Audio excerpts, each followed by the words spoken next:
Morning dear students. Mahadev Saraswati Shikshan Sansthan की class में आपका स्वागत है। आज क्लास 6, 7, 8 का इंग्लिश ग्रामर होगा।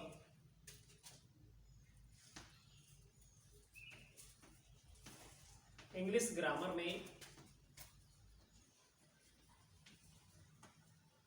ग्रामर में आपका आज का जो सब्जेक्ट है वो है टेंस। क्या है? टेंस। देखिए बच्चों, टेंस कितने प्रकार का होता है? टेंस 3 प्रकार का होता है। और टेंस मतलब क्या होता है? काल। काल मतलब क्या होता है? समय। ठीक। टेंस मीन्स क्या होता है? काल। काल मीन्स क्या होता है? समय। टेंस को 3 भागों में बांटा गया है।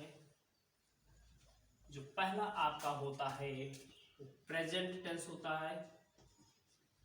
Present tense. दूसरा जो आपका होता है वो होता है पास्ट टेंस। तीसरा जो होता है वो आपका होता है फ्यूचर टेंस। प्रेजेंट टेंस का मतलब होता है वर्तमान काल, और पास्ट टेंस का मतलब होता है भूतकाल, और फ्यूचर टेंस मीन्स होता है भविष्यकाल। तो टेंस काल। काल को कितने भागों में बांटा गया है? 3 टाइप्स में। पहला है प्रेजेंट टेंस, दूसरा है पास्ट टेंस, तीसरा क्या है? फ्यूचर टेंस है। प्रेजेंट को टेंस को क्या हिंदी में कहते हैं? वर्तमान काल। पास्ट टेंस को कहते हैं भूतकाल, और फ्यूचर टेंस को क्या कहते हैं? भविष्यकाल। अब इस प्रेजेंट टेंस को भी कितने भागों में बांटा गया है? 4 भागों में बांटा गया है। तो अब प्रेजेंट टेंस को हम देखते हैं। प्रेजेंट टेंस पहला आपका जो आएगा वो है प्रेजेंट टेंस। प्रेजेंट टेंस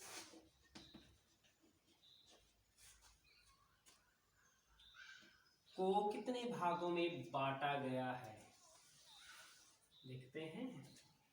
पहला होता है जो प्रेजेंट टेंस का होता है, पहला भाग जो होता है present indefinite.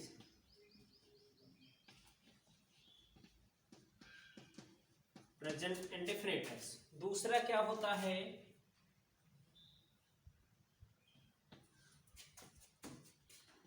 Present continuous. Present continuous. Present continuous. तीसरा क्या होता है?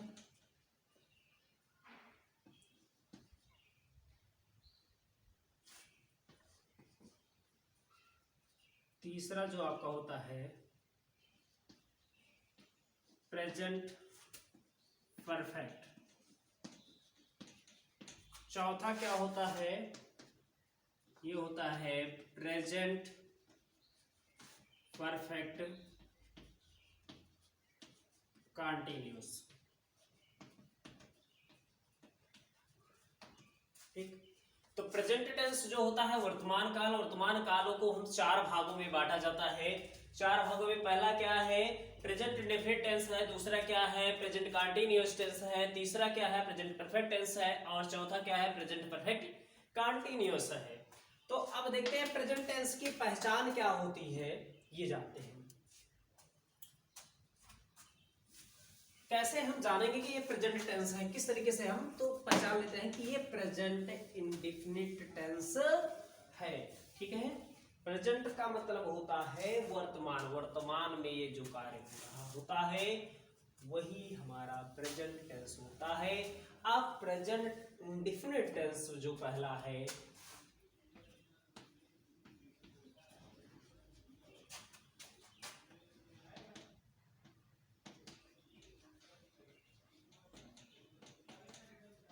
जो पहला होता है प्रेजेंट इंडेफिनिट टेंस। ठीक है। प्रेजेंट इंडेफिनिट टेंस की पहचान क्या होती है कि हिंदी वाक्य के अंत में ता है, ती है, ते है,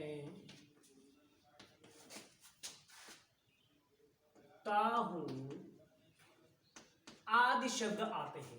तो प्रेजेंट इंडेफिनिट टेंस की पहचान क्या है कि हिंदी वाक्य के अंत में ता है, ती है, ते है, ताहू आदि शब्द आते हैं। ठीक है, इसमें अब एक चीज आपको ये ध्यान देना होगा,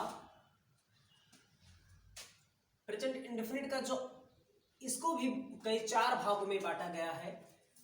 प्रेजेंट इंडेफिनिट टेंस का अफर्मेटिव, नेगेटिव, इंट्रोगेटिव और इंट्रोगेटिव नेगेटिव, इसको भी 4 भागों में डिवाइड किया जाता है। प्रेजेंट इंडेफिनिट टेंस को भी किसमें किसमें, अफर्मेटिव में, इसे असर्टिव के नाम से भी जाना जाता है, affirmative,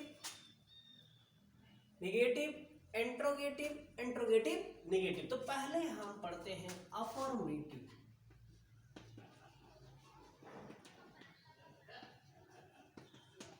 affirmative sentences, affirmative sentences, इसको कहते हैं सकारात्मक वाक्य। क्या कहते हैं हिंदी में, इसको कहते हैं सकारात्मक वाक्य। आपको मैंने बता दिया कि प्रेजेंट इंडेफिनिट टेंस की पहचान क्या होती है, हिंदी वाक्य के अंत में ता है, ती है, ते है, ताहू ये आता है, और इसको 4 भागों में इसके सेंटेंस को डिवाइड किया गया है। पहला होता है अफर्मेटिव, दूसरा होता है नेगेटिव, तीसरा होता है इंट्रोगेटिव, चौथा होता है इंट्रोगेटिव नेगेटिव। तो पहला हम देखते हैं, तो पहला जो रूल होता है अफर्मेटिव का, जो रूल कहता है वो रूल ये कहता है कि I we you they, I we you they, ये कौन से नाउन होते हैं, प्लूरल नाउन्स होते हैं।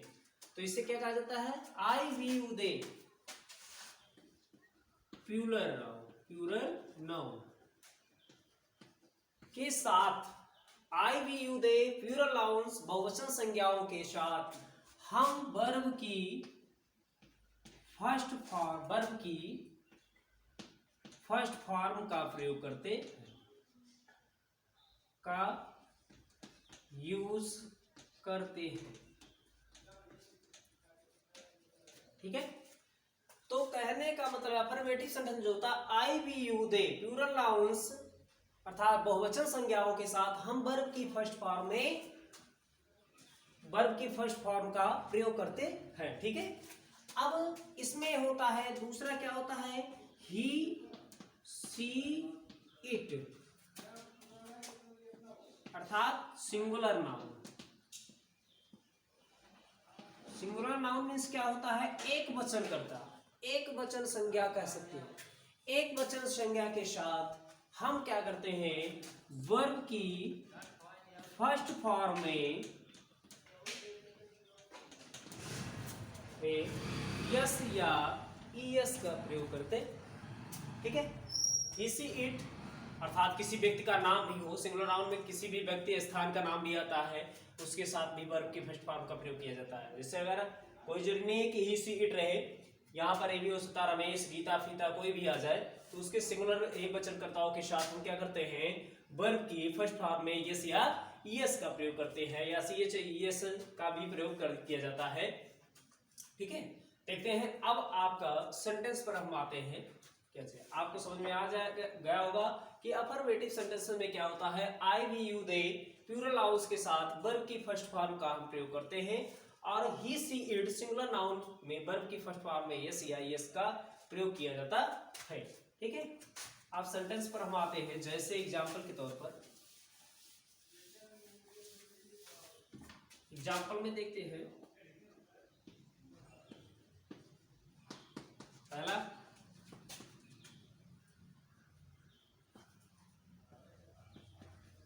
बच्चे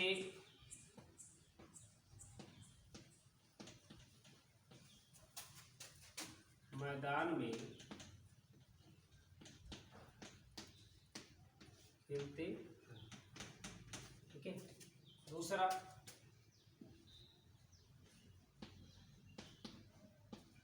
रमेश कक्षा में पढ़ाता है। ठीक है, जैसे अब इसमें ये आता है कि बच्चे मैदान में खेलते हैं। अब बच्चे एक तो है नहीं, ये सिंगुलर तो है नहीं, बच्चे को मतलब ढेर सारे बच्चे। तो इसमें क्या हुए कि जब ये प्लूरल है, बच्चे क्या है, प्लूरल है, इसका मतलब क्या है, तो चिल्ड्रन, चाइल्ड मीन्स होता है एक बच्चा, चिल्ड्रन मीन्स ढेर सारे बच्चे। तो ये क्या हुआ, प्लूरल। तो मैंने क्या कहा था, प्लूरल जब होगा उसमें हम वर्ब की फर्स्ट फॉर्म में यस या यस नहीं लगाते हैं, केवल वर्ब की फर्स्ट फॉर्म का प्रयोग करते हैं। तो क्या हो जाएगा, बच्चे को तब क्या हो जाएगा, द चिल्ड्रन, द चिल्ड्रन। अब वर्ब क्या है, खेलना। तो खेलने की इंग्लिश क्या होती है, प्ले। द चिल्ड्रन प्ले, कहां पर खेलते हैं, मैदान में। तो make English in the field, the बच्चे मैदान में खेलते हैं। The children play in the field.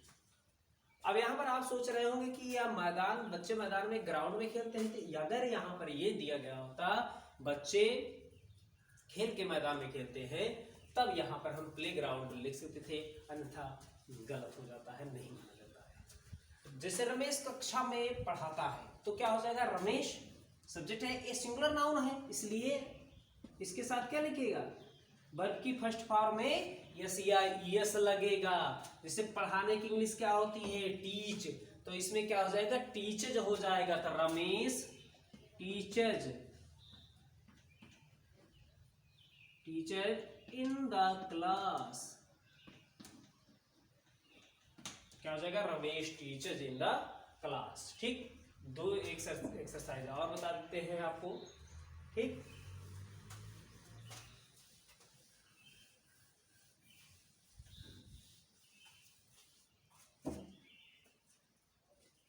वे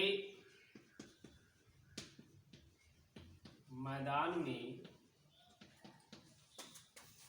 खेलते, सॉरी, वे मैदान में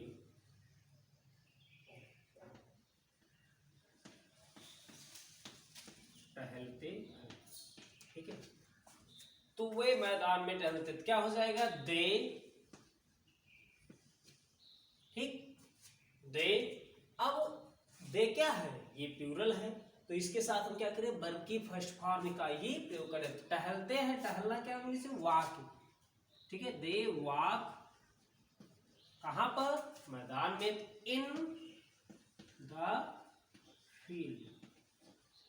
ठीक बच्चों, ये आपका प्रेजेंट इंडेफिनिट का अफर्मेटिव समाप्त हुआ। अब चलते हैं, आते हैं निगेटिव।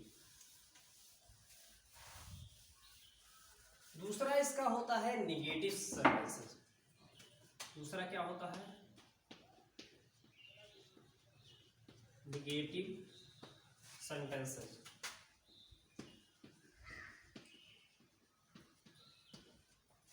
निगेटिव सेंटेंसेस में क्या होता है, नकारात्मक वाक्य।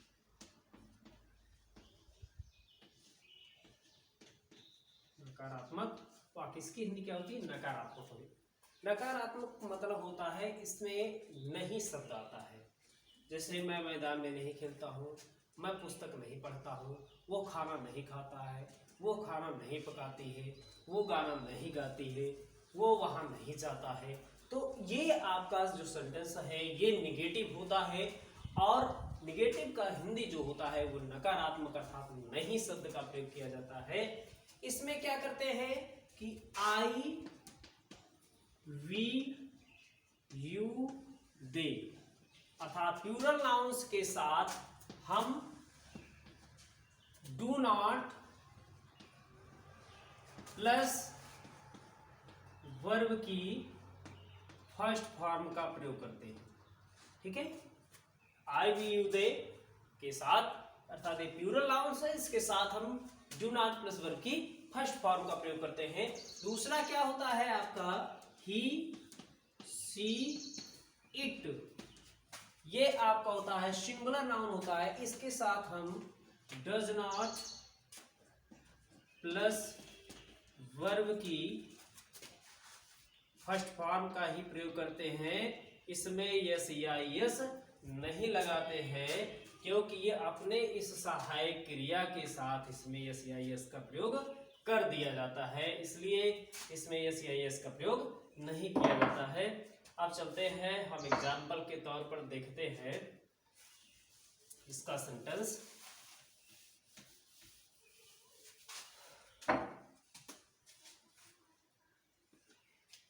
जैसे एग्जाम्पल में आपका पहला है,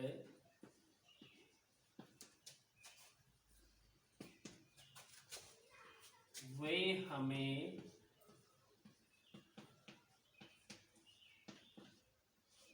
अंग्रेजी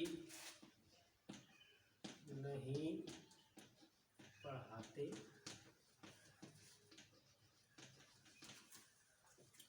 दूसरा है,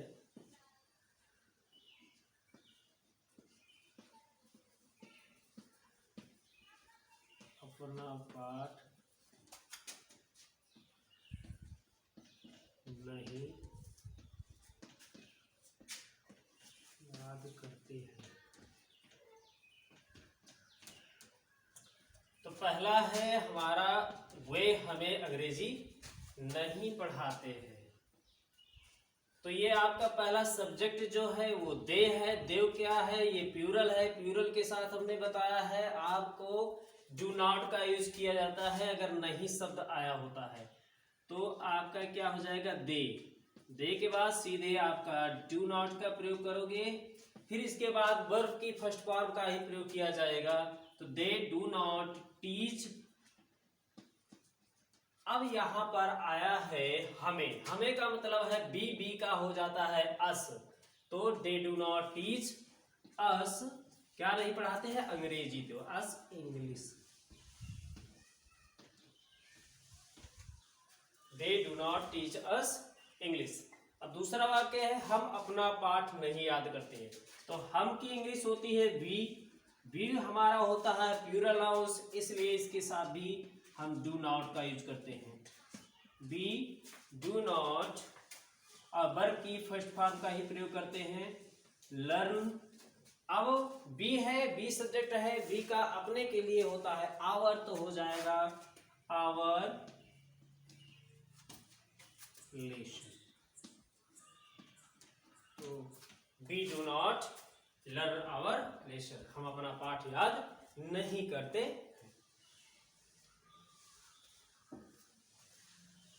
ठीक, आप एक आध एग्जाम्पल इसका और देख लेते हैं।